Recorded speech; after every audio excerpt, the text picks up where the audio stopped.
J'ai été repêché en demi-finale du Cage Warrior.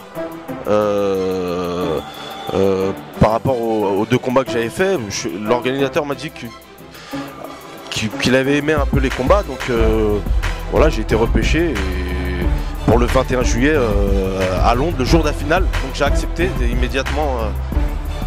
Le combattant, c'est un Anglais contre John Phillips.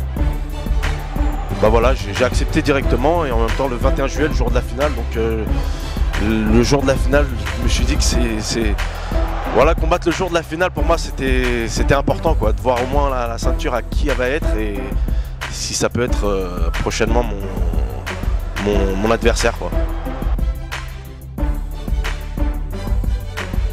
Et bah, ça va être la guerre comme d'hab, hein. Donc maintenant on va vraiment mettre tout de son côté pour pouvoir faire les choses correctement.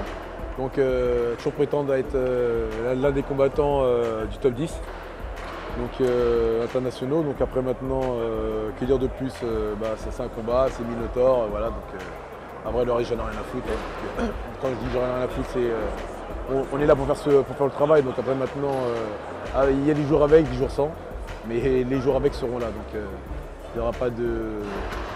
Il n'y a rien à dire sur le sujet. Et même s'il y a du sang, il n'y a rien à dire. Je ne suis pas là pour trouver des excuses.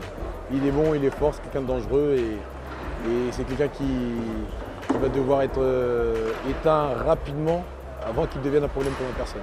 Voilà.